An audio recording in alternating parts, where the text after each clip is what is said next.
a $250 million yacht, a private jet, Picasso paintings gifted to Leonardo DiCaprio, 23 bottles of champagne at $50,000 each, just for one party. This wasn't a tech billionaire or an oil tycoon.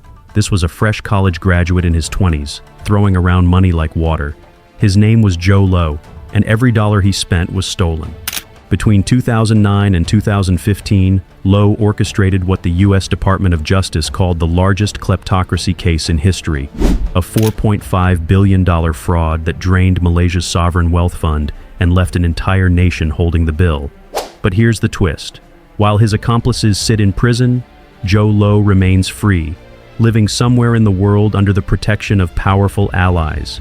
This is the story of how one man fooled governments, manipulated Hollywood, and walked away from the biggest heist of the 21st century.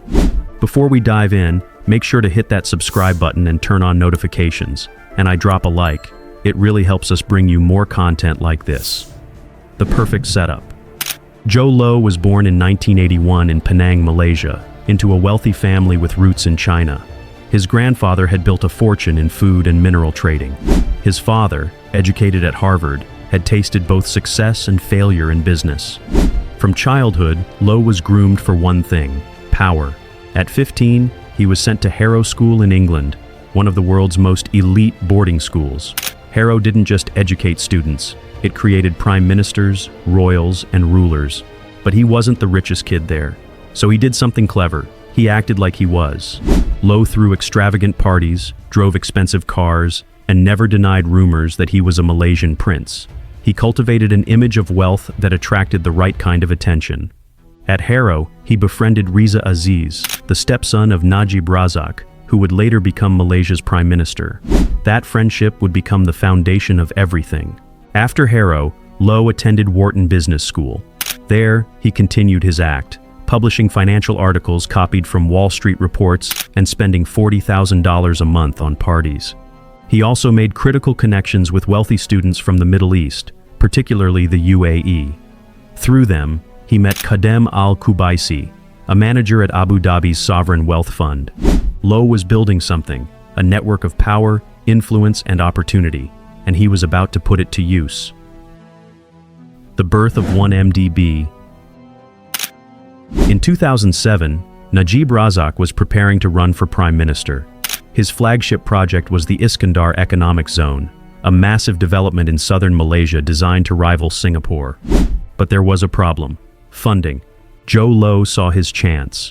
Using his Middle Eastern connections, he reached out to Khadem Al-Kubaisi and arranged a $500 million investment from Abu Dhabi into the project. Low didn't profit directly, but he didn't need to. The deal earned him something far more valuable: Najib's trust. When Najib won the election in 2009, Low approached him with an audacious idea: create a sovereign wealth fund called One Malaysia Development Berhad, or 1MDB.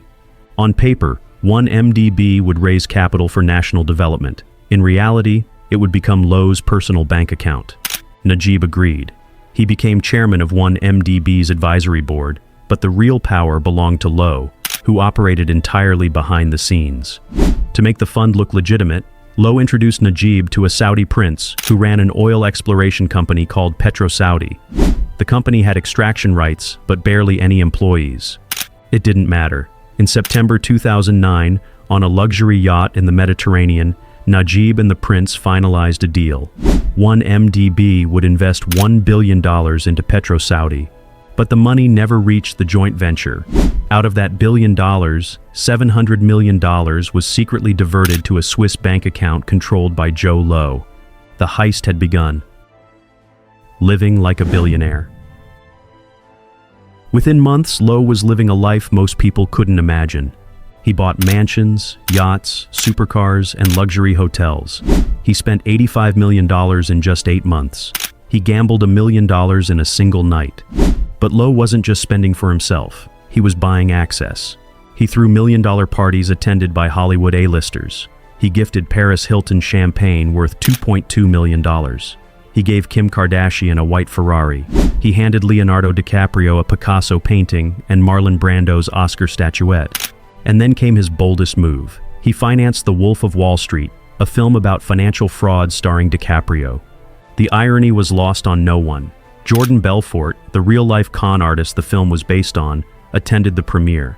Watching Kanye West perform on stage, he turned to his girlfriend and said, "This has to be a scam. Nobody spends like this if they've earned it themselves." He was right. The machine grows.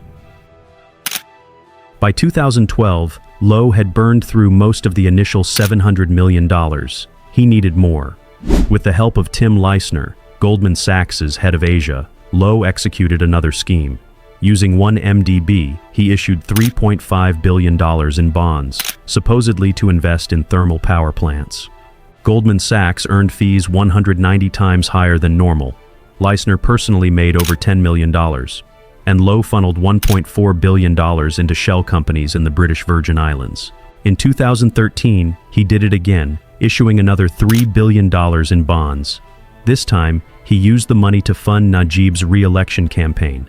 By 2015, Low had stolen approximately $4.5 billion from 1MDB. More than $1 billion went directly into Najib's personal bank accounts. But the cracks were starting to show. The fall. In 2014, a whistleblower named Xavier Justo leaked thousands of documents exposing the fraud. The FBI opened an investigation. Malaysian media began asking questions. The fund's debts were spiraling. The money Low had stolen wasn't generating any returns. In 2016, the paparazzi photos stopped. Jho Low went into hiding. Then, in 2018, Malaysia held a historic election. Najib Razak lost. For the first time in over 60 years, his party was out of power. Police raided Najib's home and found $274 million in cash, jewelry, and luxury goods. They discovered over 12,000 pieces of jewelry belonging to his wife, Rosma, valued at more than $100 million.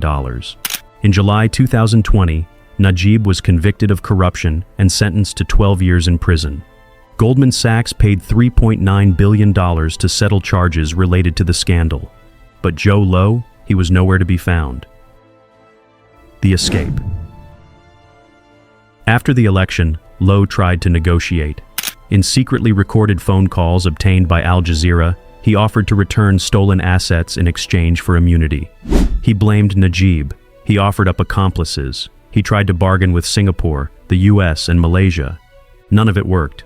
In 2019, he reportedly surrendered $700 million in assets to US authorities, which lifted his arrest warrant.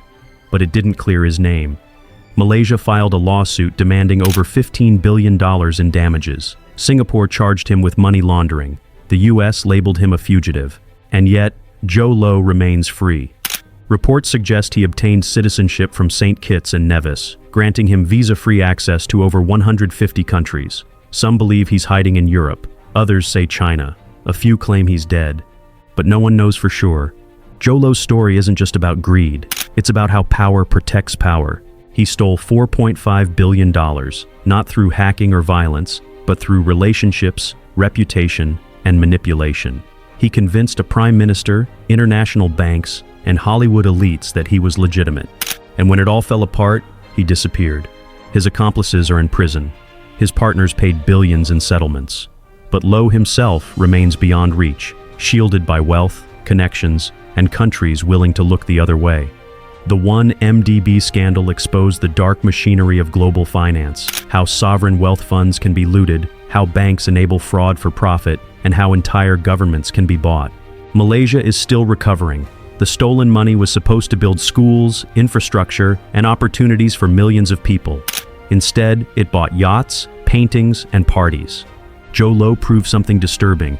If you're connected enough, rich enough, and bold enough, you can steal billions and walk away. And as long as he remains free, his story serves as a reminder that some people truly are above the law. The question is, for how long? If this story shocked you, don't forget to hit subscribe and turn on the bell so you never miss our next deep dive. Drop a like and tell us in the comments. Will Jho Low ever face justice? Thanks for watching.